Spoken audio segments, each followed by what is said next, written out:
Solomon is telling his son a story. Not a fictitious one, but an event that actually happened to him. Solomon often taught such lessons. In fact, the entire book of Proverbs is basically a book of instruction recounting for us a conversation between the father and his son. The father is doing what all fathers ought to do. He is instructing his son about life. The father is doing what all fathers ought to do, is teaching his son truths, philosophies, habits, and so forth. He comes to a subject that he has passed before and on which he has dwelt often. In fact, he comes to probably the subject most often used in Proverbs as the son is hearing the father's instruction. And that subject, the one used the most, probably by Solomon in teaching his son, was the subject of work. Yes, just plain old work. In using or in teaching him the lesson about work, Solomon tells his son of a walk that he took one day. He says something like this, I think, "Son, I was out walking one day, and I passed by a farm owned by a slothful and lazy man. The land was all grown over with weeds, thistles, thorns, and nettles. The wall was broken down and had not been repaired." Now he says, "Son, that man is going to be just as broke, and just as poverty-stricken, or more so, than if a burglar came or a robber came and took his money from him." He says, "Son, that man is void of understanding." Now what Solomon is trying to do is teach his son what every dad ought to do, every dad in this room ought to do. Teach your son to work. Work! Now you forgive me. I don't mean to be unspiritual, but I am. I don't think I am. I'd rather you teach your boy to work than teach him to memorize Scripture. Boy, now that'll go all over the country and shake some preachers up. Follow me. If you teach your boy to work, he will memorize Scripture. There's nothing so basic, nothing so foundation as the teaching of a boy to work. I know this is true. I know it's true. I know I spent more time trying to teach David Hyles to work than any other single thing. Now I spend a lot of time trying to teach him not to work too hard. Work! Solomon, the wisest man, probably, apart from Jesus, who ever lived, certainly the wisest man of his day, spent most of the time in teaching his boy, teaching him to work. He said, "Son, I saw a field." And he said that field, overgrown or grown over with thorns and thistles and nettles and weeds, and the wall around the field broken down and unrepaired, taught me something that I'd like to teach to you. And I want us tonight to learn together the lesson that Solomon learned from that field, that farm that was run down, and that wall that was broken down. If the wise man taught anything, he taught work. If anything is missing in our generation, it's work. Did you know that across this area and across this country, the hard worker is frowned upon as somewhat of a square? You can go to plants and factories in this area. Our Hyles Anderson students, some of them. And they all better have this trouble or they are in trouble. They go to a place, they put in a good day's work, and do you know that some of the workers, the employees there, actually threaten to beat the students up if they keep on working as hard as they're working? I've had them come to me and say, Dr. Hyles, I don't know what to do. They get on, they hate me for one reason only. That's because I work. They say I'm showing them up. Well, somebody ought to show those lazy sluggards up. Work! I'm so glad that the secret to success is within the reach of everybody. I'm so glad God did not associate success with genius, but with work. I'm so glad God did not associate success with looks, but with work. I'm so glad God did not associate success with talent, but with work.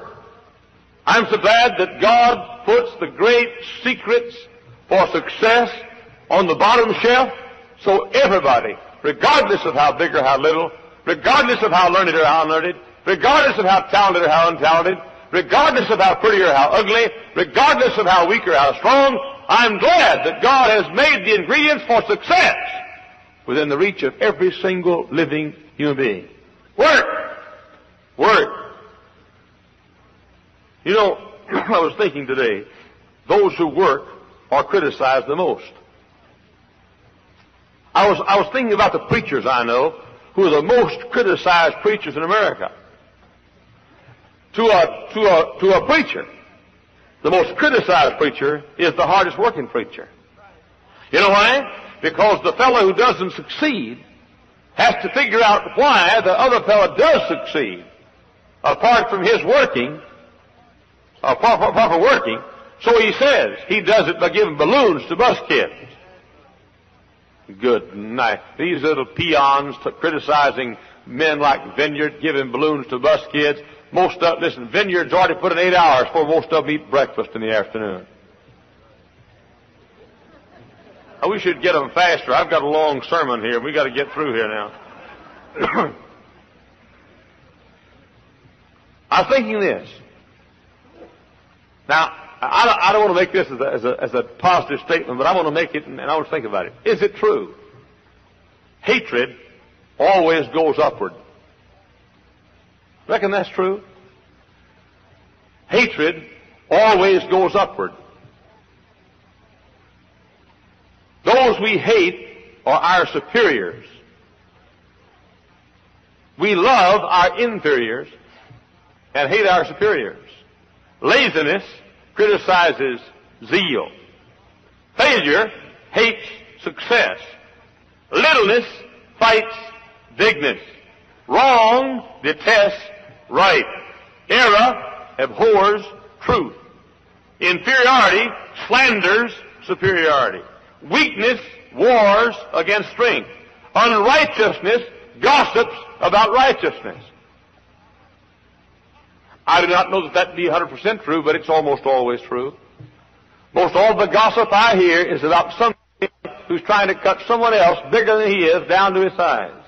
When God appointed that every Israelite have a piece of land in the Promised Land, He divided them by tribes and by families.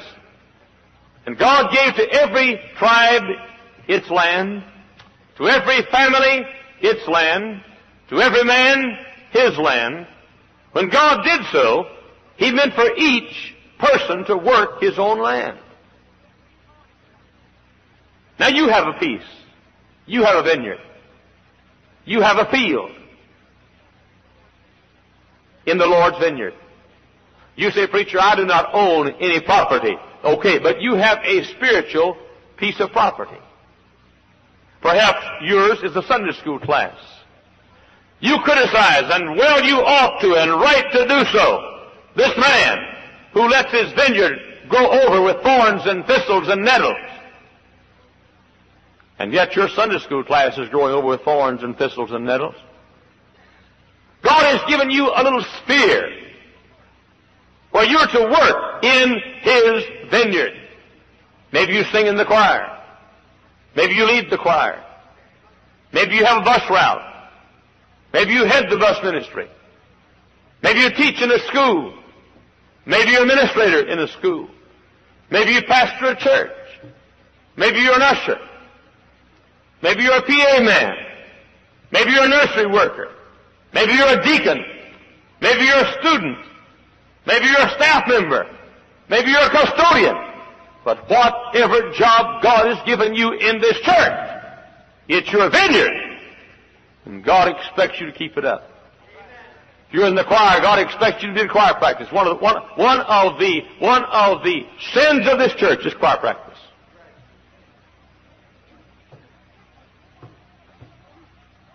Sing in the choir. No thought in the world about coming to choir practice on Thursday night. None. None. Laziness. Slothfulness. I'm saying that's your vineyard. Listen, if God's made you an usher in this church, you ought not to leave town when service is going on. You ought to be here to fill your place. You ought to not let anything under the sun keep you from filling the place God has given you. It's your vineyard. It's your field. It's your wall. What kind of shape is your vineyard? And what kind of shape is your vineyard tonight? How goes it on your bus route? How is it with your Sunday school class? What kind of usher are you? It's always embarrassing to me. It's always embarrassing to me. It's always embarrassing to me. We have to pick up ushers down the aisle, take offering. Always makes me say, God, this work is bigger than that. Boy, if there's a scripture in the Bible I wish our folks had learned, it's Ecclesiastes 9:10. Whatsoever thy hand findeth to do, do it! All thy might. Learn it. Memorize it. Quote it. Apply it to every job that you have in God's vineyard. By the way, that's not just God's, that's anything. If you're a plumber, be the best plumber in the whole county. If you're an electrician, be the best electrician there is. If you're a carpenter, put all the nails you ought to put them right and be a good carpenter. Don't be a lazy, no-count, slothful, no good, haphazard, halfway kind of a job performer. Give it your best, whatsoever thy hand findeth to do, do it with all thy might. What kind of shape is your vineyard tonight? Is it grown over with nettles of neglect and nodding and napping?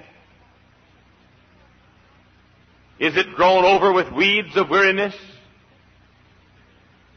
Is it being filled with crabgrass of carelessness? The dandelions of delay and do-nothingness?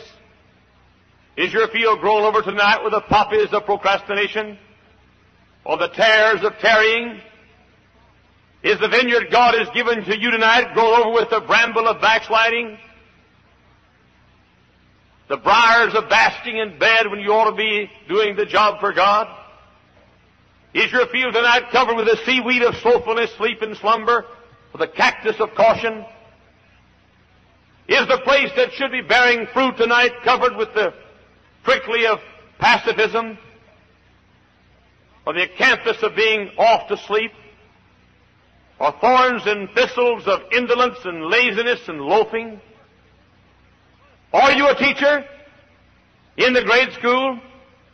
Did you prepare for tomorrow morning?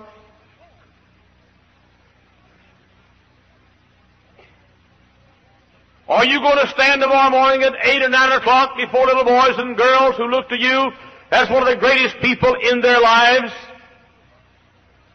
Are you prepared? Are you ready? Do you teach a course in our high school? Have you done preparation for that course like Minnesota and Pittsburgh did for the Super Bowl game? Is your game plan prepared? Or are you going to wander in and talk about something that have a general conversation? I detest them, I detest them, I detest them, I detest them. If you can't get ready to teach in our school before you go to class, then you find some other place to loaf. Don't you loaf off our money.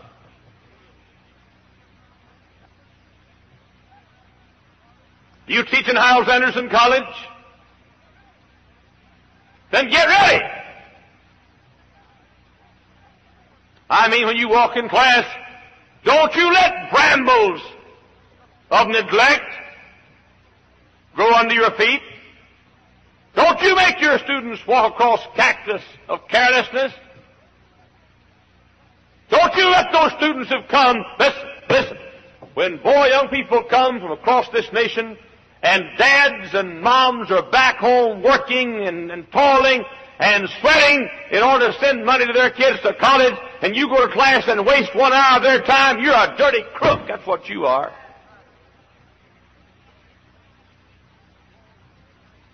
I call you tonight from the man whose name is on the sign of the church, Jack Hyles, pastor. I call you tonight from the fellow who's called a pastor all the way up and down to the last member of this church who holds the job. I call you, as we go back to our auditorium, not to be guilty of the same laziness, slothfulness, carelessness, caution, pacifism we find this man guilty of in Proverbs chapter 24. May I say this? I'm glad God likened the church and God's work to a field. I'm glad God likened it to a field. You know why? Because the farmer gets up early and goes to work at sunup and works till sundown.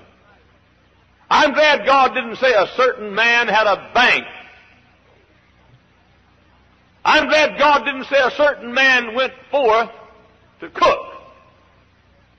I'm glad God didn't say a certain man went forth to type. God chose the profession that takes the longest hours. A certain man went forth to a field to sow. That means that whatever part of the vineyard and whatever part of the farm God has given to you, give it your best. And let me say this, it is a sin not to do your best. Are you a student? Are you a student? If you could make an A and make a B, you're not right with God. If you could make a B and make a C, you're not right with God. I'm saying, when you get that report card, I don't mean just so you can get a good grade. I mean so you can equip yourself, your mind, and your heart, and your character to be your best for God. You be sure that grade represents the very best you could do in this world. You say, why? Why is that so important? Because when you're young, you're developing your life's patterns. Brother, if you won't work while you're in school, you won't work when you get out of school. You may change your habitat, but you won't change your loafing nature. You may change where you live, but you won't change your slothfulness. You may change the name of the state and the city where you dwell, and you may change your address, but you won't change the habits of a lifetime. A student came to me and said he'd been expelled from school. I said, why? He said, nothing bad, I just overslept 13 mornings.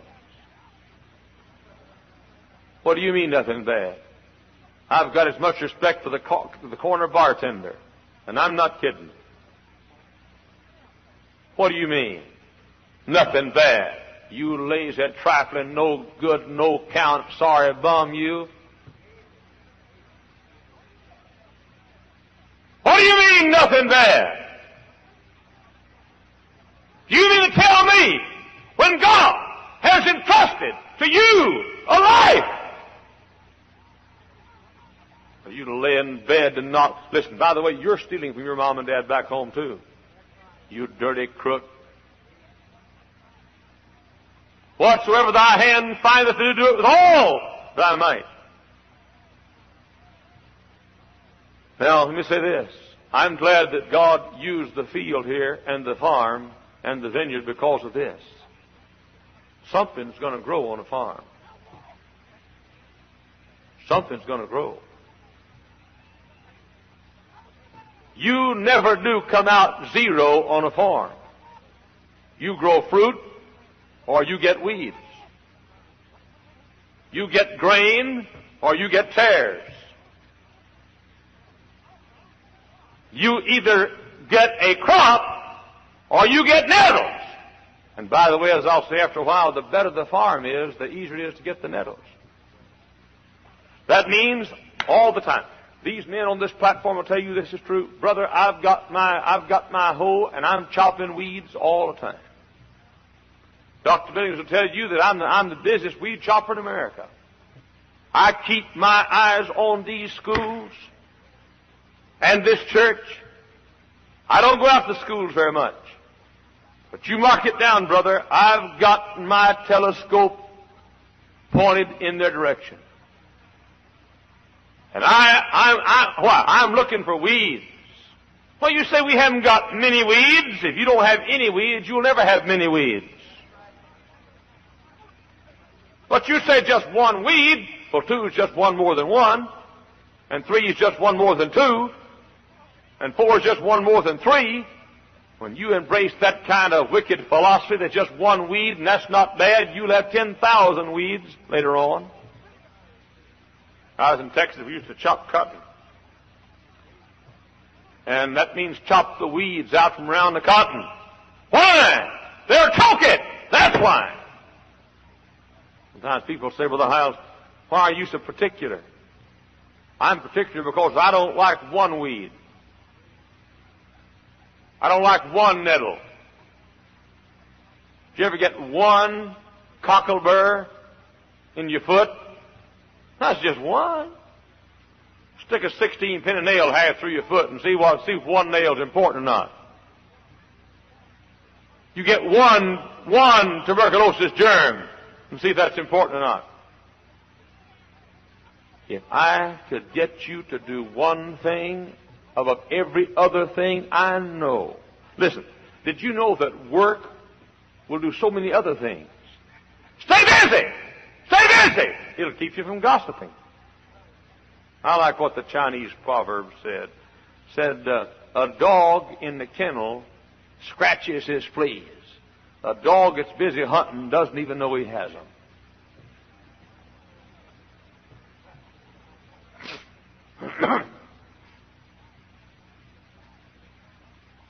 It'll keep you from being critical.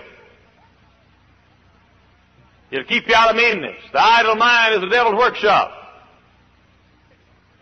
Listen, young folks get in trouble when they don't stay busy. They're sort of like old folks. Work! Work! Work! And God says keep your farm in shape. That's one reason why at this church, every little thing, I can stay on it all the time. Brother Fisk will tell you. I'll walk down a hall and see a door that's not painted, and I'll make a note and say, paint the door. I'll see a cockroach, one little cockroach crawling, and I happen to know where little cockroaches come from. They come from big cockroaches. I'll teach you that sometime in biology. If you can squash the mama and the papa, little boys and girls, they won't be hanging around much. And the maternity ward in a cockroach neighborhood will be very, very empty from now on out. The stork does not bring little cockroaches. I'm trying to say that one cockroach and one bit of dirt and one weed and one nettle and one sin and one little thing that's wrong and one little error and one little mistake, let's chop them. Work! Work. That's why a child should be taught before he can walk almost to help at home. Let me say this. I said as frankly as if I was preaching against liquor. You young girls that have dirty rooms at home tonight are not right with God. You're not right with God. Clothes that cost your dad decent money lying in a heap somewhere tonight, and don't you snicker while I'm talking about this. Clothes for which your dad labored and sacrificed, and in some cases has done without, lying in heaps, wearing out, have to be pressed, and every time you press a dress, it wears the dress out more than wearing the dress does. Room dirty, you're not right with God. You ought to come to the mourner's bench like a drunkard would, like a harlot would. My Bible says, whatsoever thy hand findeth to do, do it with all thy might. We're rearing a generation of sluggards.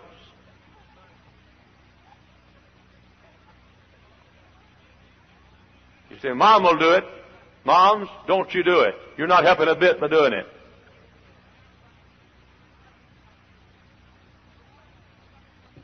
That's why a child should be taught to work at home. That's why a child should be taught to make his own toys when he's little. You know our kids are ruined by giving them toys. Some of you men you think a toy is a ticket to get in the house with. You're ruining your kids. Ruining them. Teach your boy how to make a kite. Remember the old kites we used to make? Huh? Newspaper. I'd go in and get all Dad's ties and tie them together for the tail on the kite. Huh? How many ever did that? Yeah. Where are my ties? Flying high, Dad. Flying high. My boy hadn't lived. He's made his own kite. That's why, kids ought to make their own toys. I can still remember going out and getting a tree, and finding a branch of a tree where there was a fork in the road, cutting it out and making me a bleep bleep slingshot. We didn't call them that. We weren't bigots either. I wish you'd hurry up and laugh tonight. You're very drowsy.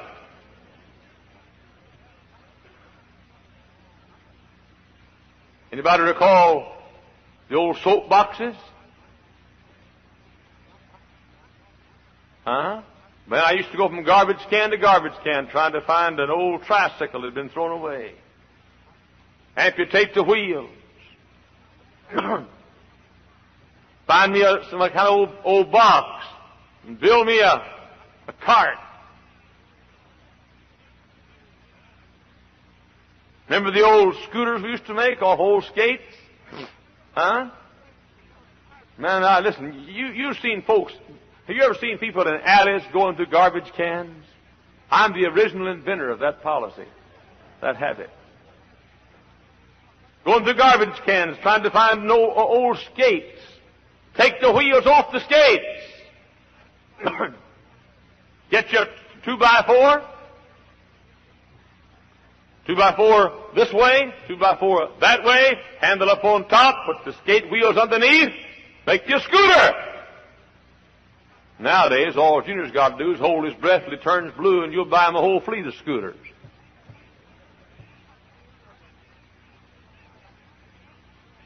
Well, I can recall the happiest day of the year for me was the day the clock broke. Tear it apart. Ying!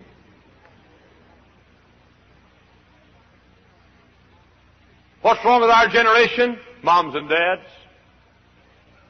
Moms and dads.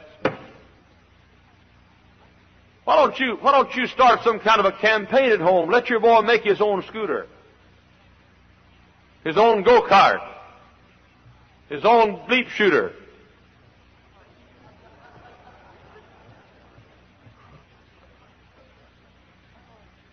Afro-American expeller.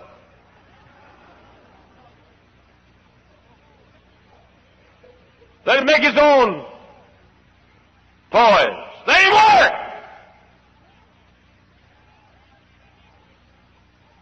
A lot of you men got more trains in your basement than Santa Fe's got on the tracks.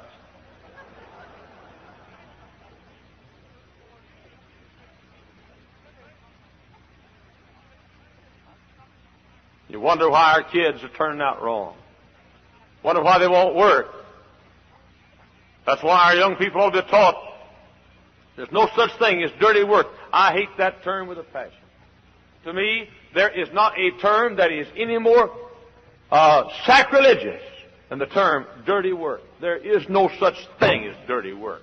There's dirty loafing and dirty laziness and dirty staying in bed late in the morning and dirty procrastination. No such thing as dirty. Listen, brother, if a man's a garbage collector and he has pride and does a good job, it's clean work. Got more respect for the garbage collectors than I have you students that won't work, prepare. Say, well, we're allowed 9 cuts, and so you lay in bed 9 days. You sorry devil, you ought to get out of college. God doesn't allow any cuts unless you're sick, providentially hindered. Work! I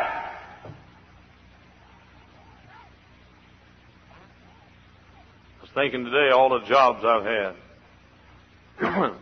Clean work, no dirty work. Worked in a grocery store. I was a paper boy. In college I was a carpenter. Worked at J.C. Penney Company. For several months I was a garbage collector. I worked in a part shop with mechanics. I loaded boxcars. I was a paratrooper. I worked in a service station. Do you know that do you know the average boy gets his diploma from high school without ever having worked 8 hours straight in his life?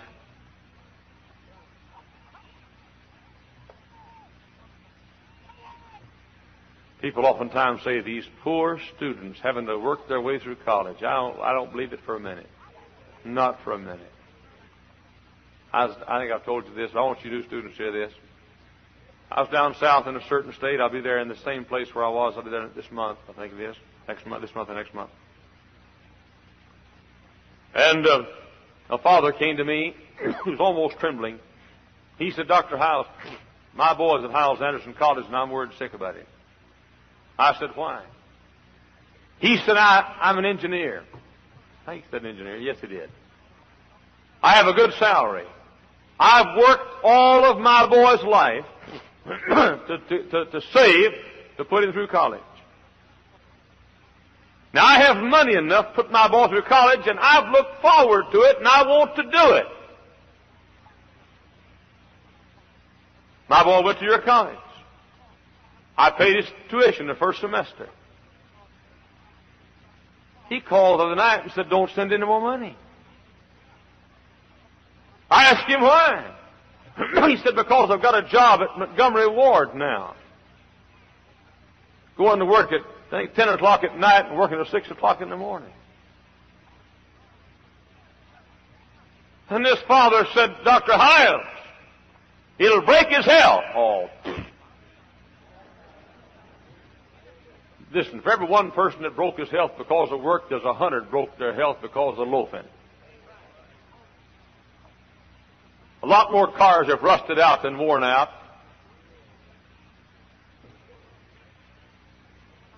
I know a fellow needs his rest. I know there's such a thing as working too hard. But I'll tell you one thing, I don't know anybody's in serious danger of it. I didn't get my 8 hours last night. I didn't get mine last week. He said, Brother Hyles, what can I do? I've looked forward for 18 or 19 years, paying my boy's way through college. Now he's working all night, going to school all day. What can I do? I said, I'll tell you what you ought to do. I said, go to your closet when you get home. Shut the door. Unloosen your collar and say, Hallelujah! I've got a man for a boy.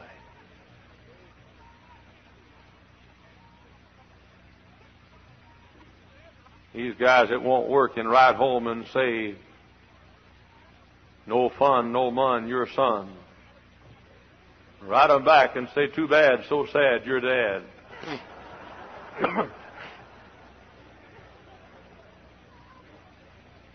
I don't think it's wrong for parents to help their student's son. I don't think it's wrong at all. But I think a father to a son especially ought to be like God is to us. He does not do for us what we can do for ourselves. God takes over when we have run out, when we are exhausted, what we cannot do ourselves, God will do for us. God will not do for you what you can't do for yourself. One fellow said, I'm going to Hyles Anderson College and I'm praying my way through. I just believe God wants me to preach and that's all. And I'm just not going to work, I'm just going to trust God. I hope your skin sticks to your ribs and your gizzard swivels up to nothing.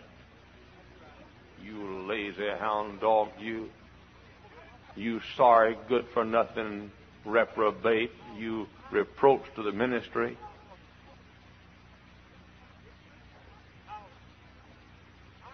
I get a little weary, too, of the girls. Some of the girls say, well, I just can't get a date. All the boys work all the time.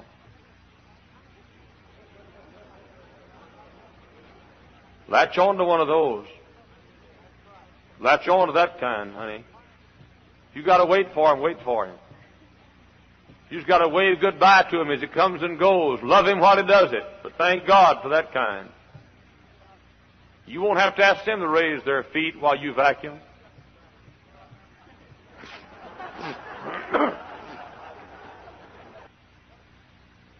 Never associate success and genius. Never.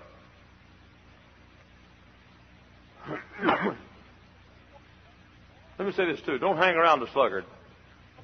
His weeds will blow over into your yard sooner or later. Don't hang around him.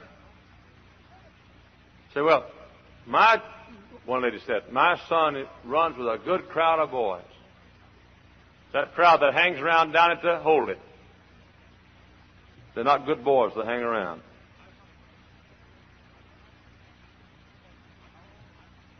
Keep them busy. Well, you say, well, the hounds. I got so many things I want to say tonight. I got so many of you little milk toast I want to slaughter tonight and skin. I got so many of you mothers that are so worried about your precious, darling little angel who got a blister on his third finger.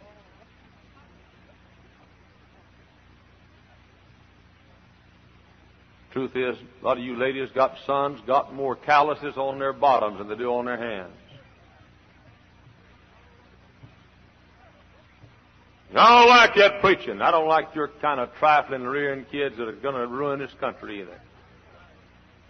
What is it to you? I happen to live in this country. And my kids are going to happen to grow up in this country.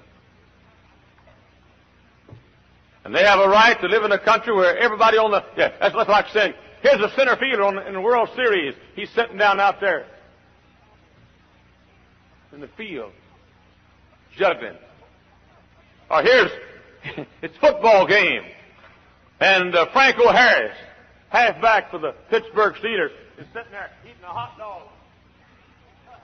drinking a Coca-Cola while they're huddling. Say, hey, Franco, get over here in the huddle! Well, what is it to you? I tell you what it is to us. We're on the same team, and we're on the same team, too. We're in the same country. You have no right to ruin my country.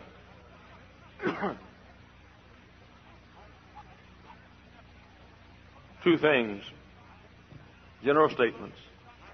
One is your vineyard will produce something. Flowers or weeds, thorns or thistles, fruit or thistles, your vineyard will produce something. And by the way, while you're sleeping, Satan will be sowing.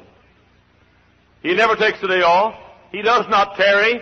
The powers of darkness are always busy, and hell never takes a vacation.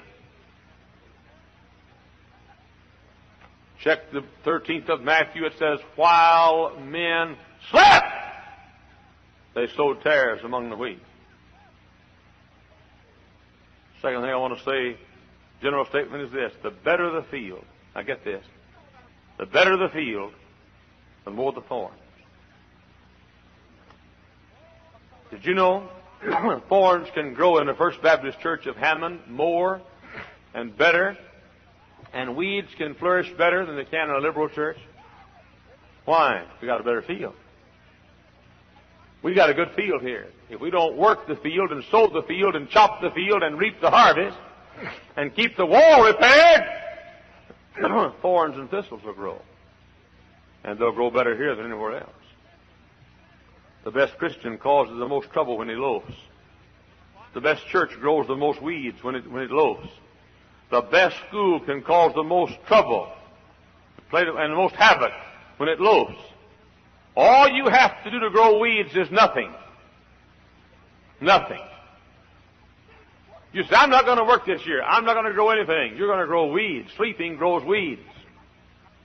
Nettles. We have sometimes faculty meetings at school, and a teacher will be asleep while in a faculty meeting. Sleep.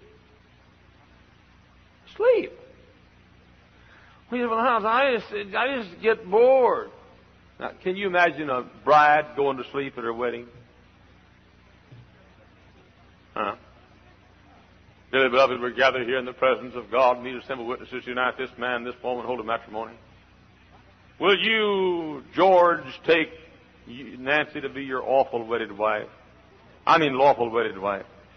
Will you love her, honor, and keep her in sickness and health and poverty as in wealth, and forsaking all else, keep the only unto her, so long as you both shall live, do you so promise? Hey, do you so promise? Hey, George!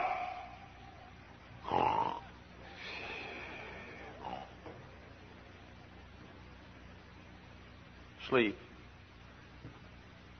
Wonder why he's not asleep. They never watched a fellow got married, slept a wink a night before he got married.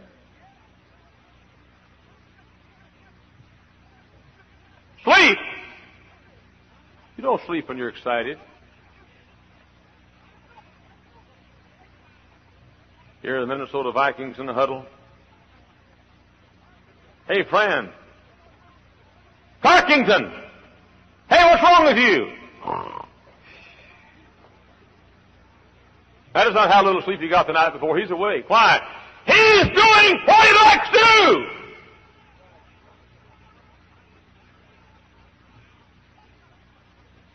Jesus walks in your vineyard tonight.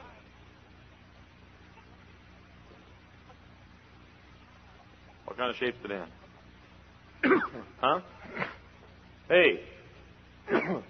What kind of shape's it in?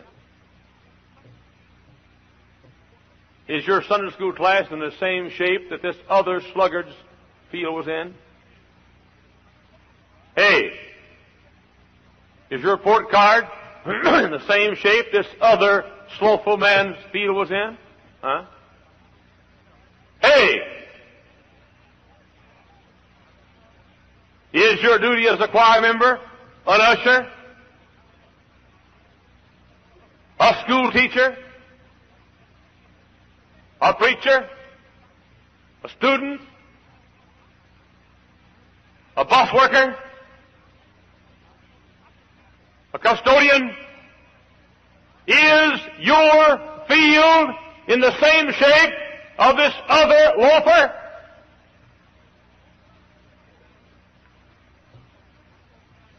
You know the difference in First Baptist Church of Hammond, Indiana, and the average church in America, fundamental church? One word: work. Work. You know why Jim Vineyard's the best bus man in America? Work. Dead sure, not because he's pretty. If beauty made good bus workers, you could park his entire fleet in the telephone booth.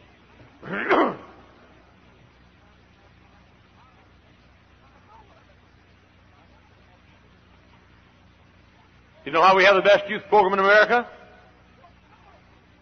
Because the youth director works day and night, 7 days a week.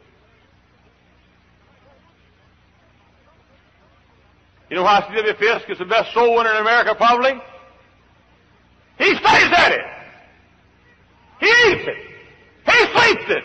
It's his life.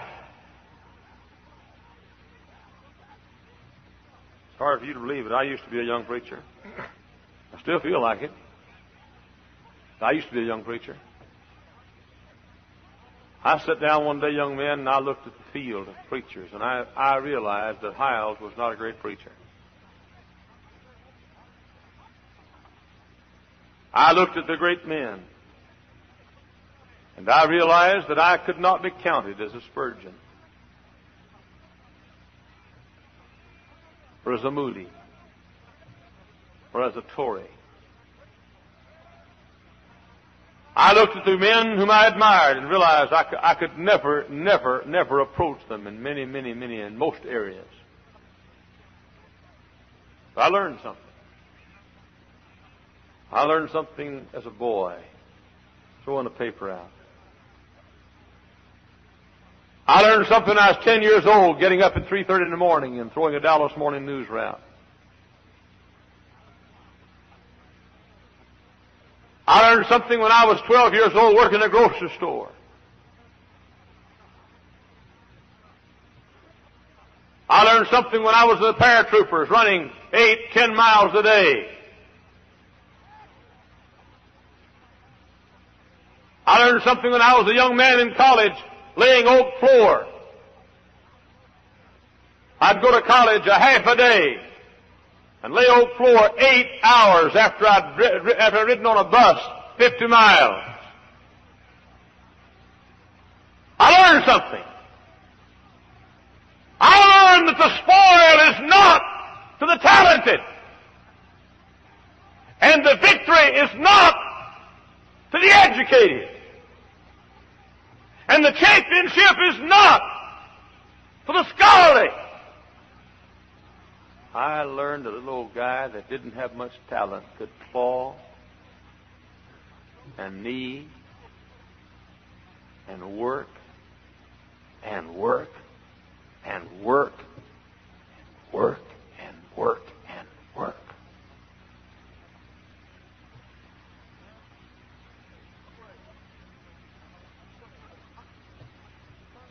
I've told this story one time here. I never told it for years.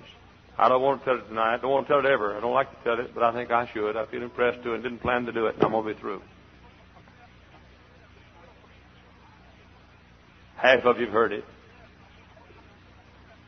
I would not tell it for years. For a quarter of a century, I wouldn't tell it. My mother's here, and I don't like for her to have to hear it. I don't like my sister to have to hear it, and I don't like to tell it myself. But it happened, and I never told it. I kept it right in here for a quarter of a century. My father was a good man when he was sober. Often was mean when he was drunk. He was drunk much of the time. If my dad had a hatred, he hated preachers. I've heard my dad curse preachers more than I've heard him curse all other folks put together. I don't want to bring any bad reproach to him, but I've got to tell the story. God made me tell it a few years ago for the first time, and I never told it till then. On New Year's Eve, 1944, God called me to preach. 30 years ago, last New Year's Eve. My father called me New Year's Day on the phone. He did not live with us. Our home was broken. My father called me on New Year's Day, 1945, and said, "Son, I want to see you." Some of you kids know what I'm talking about. You have to go meet your dad out in the corner somewhere. It's an awful way to have to live. "I want to meet you," said, "on the corner of Elm and Ackerd Streets in Dallas, Texas." I got on a streetcar, the Trinity Heights streetcar, and drove down the streetcar. In case you folks don't know, is sort of like a one-car train. Rode down to the downtown section of Dallas, just like State and Madison in Chicago, as far as center of town is concerned. Like Holman and State here in our Holman and State Street in our town, home in Sibley. Got off the streetcar, New Year's Day, 1945, on Ackerd and Elm Street. I'm sorry, Ackerd and Commerce Street. Commerce, Main, Elm. Ackerd and Commerce Street. On one corner is the Adolphus Hotel, a bank over here, Baker Hotel over here, and a liquor store with a burlesque theater above it over here on this side. I stood there in front of the red brick liquor store where my dad had told me to meet him. He walked up. He was nice. He was courteous, but he was drunk. Hello, son. My dad was a big man, weighed, 235, giant of a man. Used to be a wrestler when he was young. Strongest man I ever knew was my dad, really.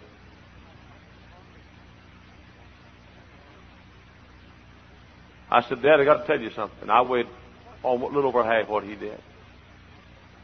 He said, what is it? I said, God's called me to be a preacher. I've got to tell you, I'm going to be a preacher.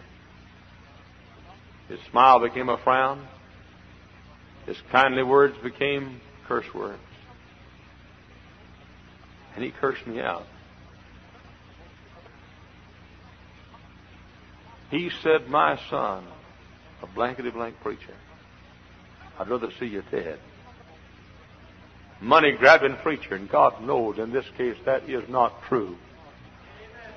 He said, I'd rather see my son dead than be a blankety-blank son of a blank preacher.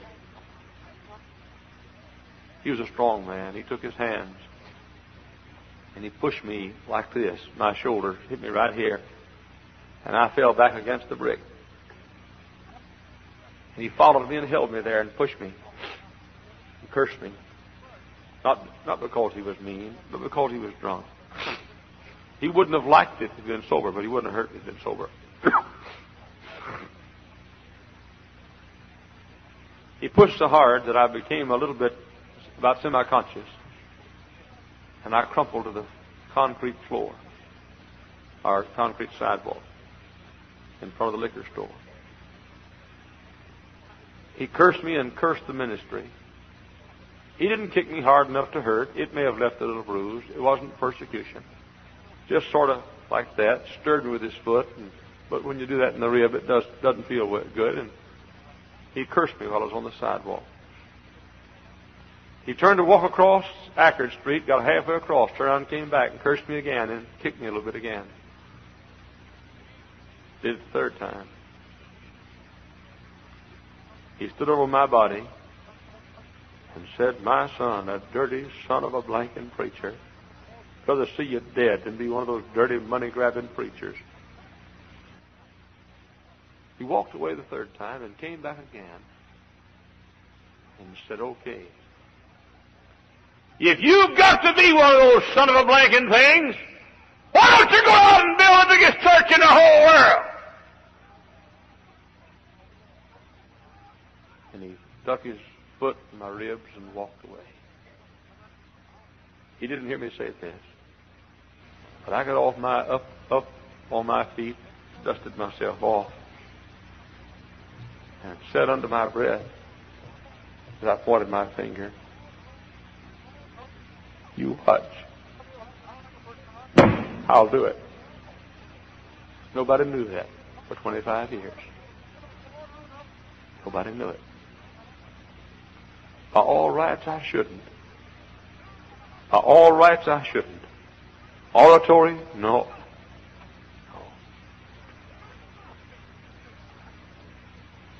Brilliance? No. How'd you do it? A dirty four-letter word to some of you. 3 years ago, when Dr. Elmer Towns came to our church for the first time and handed me a plaque, he's pastoring the largest Sunday school in the world, as he's done now 3 years in a row. I ran as fast as I could to my office and threw myself on the floor. And I said, Daddy, wherever you are, I did what you said.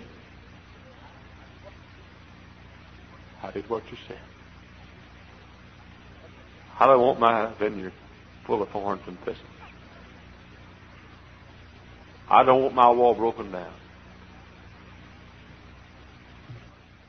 I want to ask you one question and I'm through. In what shape is your vineyard? Young lady, your bedroom is your vineyard. What shape's your vineyard tonight? Teacher, your classroom is your vineyard. What shape is your vineyard tonight? That little sphere of influence, that job that God has given to you, what are you doing about it?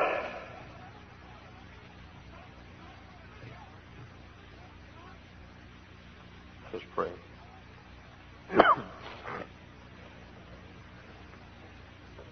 Our Heavenly Father, if this message could get across to these people, it could do more for this country than any sermon they've ever heard. This message.